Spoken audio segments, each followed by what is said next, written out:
სენაკში ჯემალ აჯიაშვილის 70 წლის იუბილე აღნიშნეს. სპეციალურად ამ დღესთან დაკავშირებით მისი სახელობის სინაგოგას სკვერი და სტენდი გაიხსნა. საიუბილეო თარიღთან დაკავშირებით ღონისძიებებს ჯემალ სეფიაშვილი, ნათელა პადარკაძიშვილი, ჯამლეთ ხუხაშვილი და ქართული და ებრაული საზოგადოების სხვა წარმომადგენლები დაესწრნენ. ღონისძიებები საზეიმო კონცერტით დასრულდა. ჯემალ აჯიაშვილი 2013 წელს ისრაელში გარდაიცვალა. მას ეკუთვნის მსოფლიო კლასიკური პოეზიის ნიმუშების, ბიბლიური ფსალმუნებისა და სხვადასხვა მსოფლიო შედევრების თარგმანები.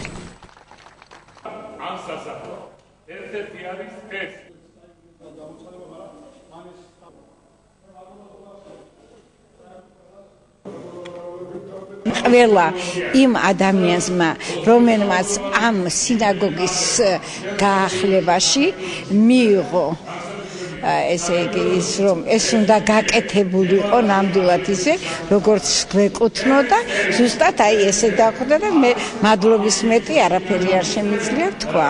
მიუხედავად იმისა რომ იგი ძირითადად მოღვაწეობდა და ცხოვრობდა თბილისში, უწევდა მოგზაურობა მსოფლიოს სხვადასხვა ქვეყანაში, ყოველთვის განსაკუთრებული ალერსით და სითბოთი საუბრობდა სენაკზე.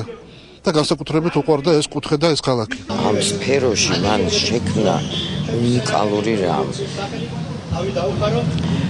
ქართულ პოეზია შეძინა ისეთი ფერი და ისეთი ლექსიკა, რომელიც ხმა არ არსებობს, უბრალოდ არ გვაქვს ქართულ პოეზიაში და ეს ისეთი ენაა მხოლოდ ჯემალისეული. სინაგოგა ფუნქციონირებდა, მაგრამ მას მიენიჭა ჯემალ აჯიაშვილის სახელი. ახსევე მიენიჭება ქუჩას ჯემალ აჯიაშვილის სახელი. გვექნება სკვერი მის სახელობისა.